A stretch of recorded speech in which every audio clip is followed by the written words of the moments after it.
नमस्कार, मी श्वेता अंकले. तरुण भारतच्या न्यूज बुलेटिन मध्ये आपल्या सर्वांचे स्वागत. आता पाहूया ठळक घडामोडी. आज सोमवारी पहाटेपर्यंत बेंगळुरूमध्ये मुसळधार पाऊस पडला. येथे 110 मिलीमीटर मुसळधार पावसामुळे रस्ते आणि घरांमध्ये पाणी शिरले. अनेक भागामध्ये वाहने पाण्याखाली गेली आणि पाणी साचलेल्या भागातून लोकांना रेस्क्यू करावं लागलं. रविवारी रात्री आणि आज सकाळी झालेल्या मुसळधार पावसामुळे संपूर्ण शहरभर पूरस्थिती झाली होती. हवामान खात्याने आज आणि उद्या बेंगळुरूमध्ये मुसळधार पावसाचा इशारा जारी केला आहे. या काळात 50 ते 60 किलोमीटर प्रति तास वेगाने वारे देखील वाहू शकतात असे सांगितले आहे. भारतीय हवामान विभागाने कर्नाटक राज्यातील 23 जिल्ह्यांना येलो अलर्ट दिला आहे. त्यामध्ये बेळगाव जिल्ह्याचाही समावेश आहे. हा अलर्ट सोमवार ते गुरुवार पर्यंत आहे. वादळी वाऱ्यासह मुसळधार पावसाचा अंदाज व्यक्त करण्यात आलेला होता.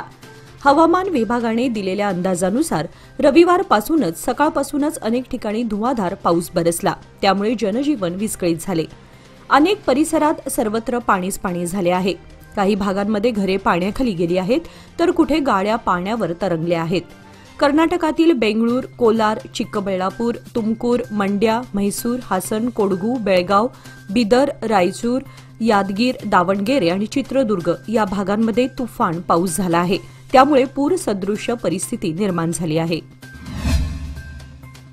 आम्ही भाजपवर टीका करत नाही, फक्त आमच्या सरकारच्या 2 वर्षांच्या कामगिरीची माहिती देत आहोत. त्यात अडचण काय, असा थेट सवाल सार्वजनिक बांधकाम मंत्री सतीश जारकिहोळी यांनी केलाय. काँग्रेस सरकारच्या कामगिरी बैठकीवर भाजपकडून केलेल्या विरोधावर प्रतिक्रिया देताना त्यांनी भाजपवर टीकेची तोफ डागली. भाजपने केंद्रात 11 वर्षे सत्ता भोगली, त्यांनी काय साध्य केलं ते जनतेला सांगावं, असा टोला त्यांनी लगावला. आम्ही अपयश नव्हे तर फक्त यश आणि कामगिरीवर बोलतो. भाजपने यावर आक्षेप घेण्याचं कारणच नाही, असंही त्यांनी स्पष्ट केलं.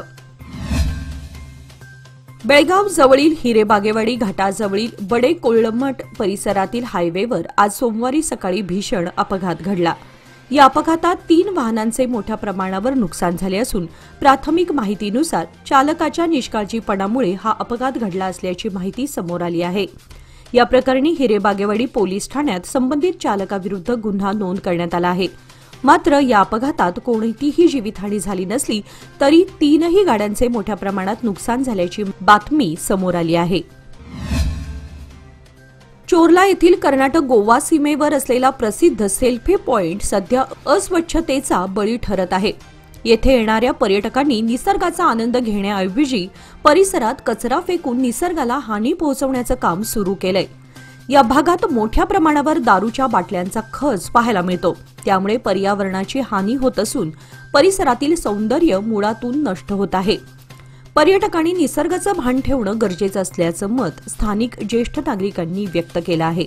प्रशासनाने लक्ष घालून स्वच्छतेसाठी उपाययोजना कराव्यात अशी मागणीही होत आहे. हनुमान नगर, कुवेंपू नगर आणि टीव्ही सेंटर परिसरात गुरुवारी रात्री 8 ते 8:15 या वेळेत मॉक ड्रिल अंतर्गत ब्लॅकआउट करण्यात आले. याआधी गाडीवरून सूचना देण्यात आल्या होत्या आणि घरामधील इन्व्हर्टर, मोबाईल टॉर्च वापरण्यावरही बंदी होती. संपूर्ण परिसर काळोखात बुडाल्यामुळे नागरिकांमध्ये औत्सुक्याचं वातावरण होतं. अंधारात वावरण्याचा आणि शांततेचा अनुभव घेत असताना अनेक जण गच्चीवर किंवा रस्त्यावर आले होते. या उपक्रमाचा उद्देश आपत्तीच्या काळातील वीजविहीन परिस्थितीचा सराव करून घेणं हा होता. सुरुवातीला काही वयोवृद्ध आणि लहान मुलांना त्रास झाला, पण कुटुंबियांनी काळजी घेत शांतता राखली. महापालिका आयुक्त शुभा बी यांनी मॉक ड्रिलनंतर माध्यमांशी बोलताना सांगितले की युद्धजन्य किंवा आपत्ती काळात जनतेला सजग ठेवण्यासाठी हा उपक्रम होता. पोलीस, महापालिका आणि इस्कॉन संस्थेच्या सहकार्यामुळे ब्लॅकआउट यशस्वी झाल्याचं त्यांनी सांगितलं. चोरला येथील सेल्फी पॉइंट नजीकच्या डोंगर माथ्यावर आकाशातील नभ जमिनीवर उतरल्यासारखे मनमोहक दृश्य पाहायला मिळाले.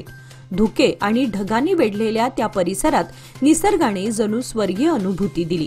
हे दृश्य तरुण भारत न्यूजचे प्रतिनिधी यांच्या कॅमेऱ्यात कैद झालं असून पाहणाऱ्यांच्या डोळ्याचं पारणं फेडणारं आहे. चोरला घाटातील हे सौंदर्य अनुभवण्यासाठी पर्यटक मोठ्या संख्येने येत आहेत. बेळगाव उत्तर मतदारसंघाचे आमदार आसिफ सेठ यांनी अमननगर, फतेह कॉलनी तसेच शाहूनगरमधील अमन कॉलनी परिसराला भेट देत या परिसरात सुरू असलेल्या पायाभूत नागरी सुविधा प्रकल्पांची पाहणी केली। या भेटीचा उद्देश विकास कामे वेळेवर आणि दर्जेदार पद्धतीने पूर्ण होण्यासाठी आवश्यक त्या उपाययोजना करणं आणि स्थानिक नागरिकांच्या तक्रारी लक्षात घेणं हा होता। आमदार सेठ यांनी यावेळी जनतेशी थेट संवाद साधण्यासाठी जनता दरबार आयोजित केला होता। या दरम्यान नागरिकांनी ड्रेनेज, रस्त्यांची अवस्था व मूलभूत सोयी सुविधांबाबत विविध तक्रारी मांडल्या। आमदार सेठ यांनी नागरिकांनी सांगितलेल्या सर्व तक्रारी गांभीर्याने ऐकून घेत संबंधित विभागांना यासंबंधी त्वरित उपाययोजना करण्याचे निर्देश दिले। या दरम्यान बोलताना आमदार सेठ म्हणाले की उत्तरदायी आणि लोकाभिमुख शासन हेच माझं ध्येय आहे। प्रत्येक वसाहतीपर्यंत विकास पोहोचवणं हीच खरी लोकसेवा आहे। अशा पायाभूत सुविधा म्हणजे केवळ रस्ते किंवा गटार इतकेच नसून नागरिकांचे राहणीमान आणि जीवनमान उंचावण्यासाठी महत्त्वाच्या असतात, असे मत यावेळी त्यांनी व्यक्त केले। लोकमान्यच्या मुदत ठेव योजना म्हणजेच सुयोग्य कालावधी सर्वोत्तम व्याजदर। आता तुमच्या गुंतवणुकीवर मिळवा 10.60% परतावा। अधिक माहितीसाठी आजच संपर्क करा 1800212405। लोकमान्य, प्रत्येक पावलावर तुमच्या सोबत। योजना फक्त सभासदांकरिता, नियम व अटी लागू। नवे पाऊल, नवा संकल्प लोकमान्य सोसायटी सादर करत आहे लोकमान्य शुभारंभ ठेव योजना, जी देते तुमच्या ठेवीवर आकर्षक व्याज। ज्येष्ठ नागरिकांसाठी 0.5% अधिक व्याज। अधिक माहितीसाठी कॉल करा 1800-212-4050। लोकमान्य, जिथे पैसा वाढतो आणि नातं वृद्धिंगत होतं। ग्रामीण पोलीस ठाण्यातील पोलीस निरीक्षक मंजुनाथ हिरेमठ यांना सेवेतून निलंबित कारवाई तातडीने रद्द करावी अशी मागणी विविध हिंदू संघटनांच्या वतीने आज सोमवारी करण्यात आली। शहरातील कित्तूर चन्नम्मा चौकात जोरदार निदर्शने करून जिल्हाधिकाऱ्यांना निवेदन सादर करण्यात आले। तालुक्यातील संती बस्तवाड गावातील मशिदीतून कुराणची प्रत चोरून नेऊन जाळल्याची घटना घडली होती। याचवेळी पोलीस निरीक्षक काही किरकोळ आजारपणामुळे 15 दिवसांच्या रजेवर गेले होते, तरी देखील त्यांच्यावर कर्तव्य दक्षामध्ये कसूर केल्याच्या नावाखाली पोलीस आयुक्तांनी त्यांना निलंबित केलंय। त्यामुळे ही कारवाई चुकीची असून तातडीने ही कारवाई थांबवावी अशी मागणी यावेळी करण्यात आली। यावेळी बहुसंख्येने नागरिक उपस्थित होते। आपला दिवंगत मित्र रोहन नाईक यांच्या वाढदिवसानिमित्त त्यांच्या सहकाऱ्यांनी शहरातील एका गोशाळेला भेट देऊन पशुखाद्याचे वितरण तसेच गरजूंना पुलाव वाटप केले।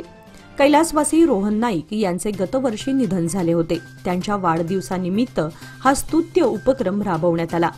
वाढदिवसाचा आनंद साजरा करण्यासाठी सर्वजण पैसा खर्च करतात, मात्र दिवंगत मित्राच्या स्मृतीप्रित्यर्थ त्याच्या वाढदिनी पशुखाद्याचं वितरण आणि गरजूंना अन्नदान करून त्यांच्या सहकाऱ्यांनी निर्माण केलेला आदर्श निश्चितच प्रेरणादायी आहे। यावेळी अँथोनी, कपिल, आकाश, अक्षय, गणेश, पप्पू, सुजल, सुमेघ, निखिल, सागर आदी सहकारी उपस्थित होते। सैन्य दलाने ऑपरेशन सिंदूर राबवून पाकिस्तानातील अतिरेक्यांचा खात्मा केला, तसेच पाकिस्तानच्या आक्रमणाला सडेतोड उत्तर दिलं। त्यामुळे राष्ट्रप्रेम व भारतीय सैन्यावर विश्वास व्यक्त करण्यासाठी नागरिक हितरक्षक समितीच्या वतीने रविवारी शहरातून तिरंगा रॅली काढण्यात आली। शहरातील खासबाग येथील संत बसवेश्वर यांच्या स्मारकापासून रॅलीला प्रारंभ झाला। रॅलीच्या सुरुवातीला बसवेश्वर स्मारकाला अभिवादन करण्यात आले। त्यानंतर वंदे मातरम, भारत माता की जय व पाकिस्तान मुर्दाबादच्या घोषणा देत रॅलीला प्रारंभ झाला। रॅलीत मोठ्या संख्येने देशभक्त सहभागी झाले होते। रॅलीत सहभागी झालेल्या विविध सामाजिक संस्था, संघटनेच्या पदाधिकाऱ्यांसह नागरिकांनी हातात तिरंगा ध्वज घेतला होता। रॅलीच्या अग्रभागी स्केटिंगपटू व जीपवर भारत मातेचा सजीव देखावा होता। त्यानंतर माजी सैनिक, ज्येष्ठ नागरिक, तरुण होते। ही रॅली छत्रपती शिवाजी महाराज उद्यानपर्यंत काढण्यात आली। शहरातील बॅरिस्टर नाथपई सर्कल, शहापूर या ठिकाणी जलवाहिनी फुटून लाखो लिटर पाणी वाया जात आहे। या संदर्भात येथील नागरिकांनी तातडीने मनपा यंत्रणा तसेच L&T कंपनीला माहिती दिली, मात्र मागील 2 तासापासून पाणी वाया जात असूनही त्याकडे अक्षम्य दुर्लक्ष झालं आहे। यामुळे नागरिकातून तीव्र नाराजी व्यक्त होत आहे। सीबीआयसीच्या उपक्रमांतर्गत आणि फिट इंडिया मूव्हमेंटच्या सहकार्याने CGST आणि केंद्रीय उत्पाद शुल्क बेळगाव आयुक्तालयाने रविवारी सायकल मॅरेथॉनचे आयोजन केले। यामागचा उद्देश जीएसटी व तंदुरुस्त जीवनशैलीबाबत जनजागृती करणे हा होता. जीएसटी भवन क्लब रोड येथून मॅरेथॉनची सुरुवात प्रिन्सिपल कमिशनर समीर बजाज यांच्या हस्ते करण्यात आली. यावेळी पोलीस अधीक्षक डॉक्टर भीमाशंकर गुळेद, एडीजी अरोकिया राज तसेच प्रसिद्ध सायकलपटू समीरा खान उपस्थित होत्या. वेणुग्राम सायकलिंग क्लब व बेळगाव पेडलर्स क्लब यांच्या सदस्यांनीही सहभाग घेत कार्यक्रमात रंगत आणली. मार्गावर जीएसटीबाबत माहितीपट व बॅनर्सद्वारे जनजागृती करण्यात आली.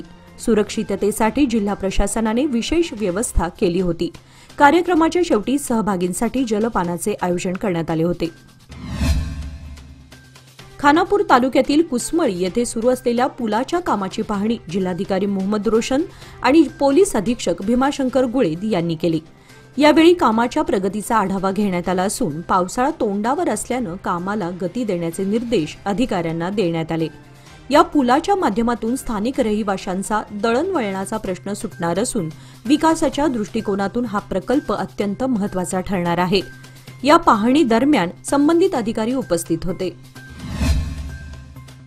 राज्यामध्ये कायदा सुव्यवस्था राखणे, शांतता स्थापित करणे, त्याचबरोबर जनतेमध्ये सौहार्दाचे वातावरण राहील हे पाहण्याची संविधानिक जबाबदारी राज्य सरकारवर असते. परंतु दुर्दैवाने काँग्रेस सरकार जाणीवपूर्वक धार्मिक तेढ निर्माण करण्याकरिता धर्मांधतेचे विष पसरवत आहे. शिवाय हमी योजनेच्या माध्यमातून राज्याचा विकास खुंटला आहे.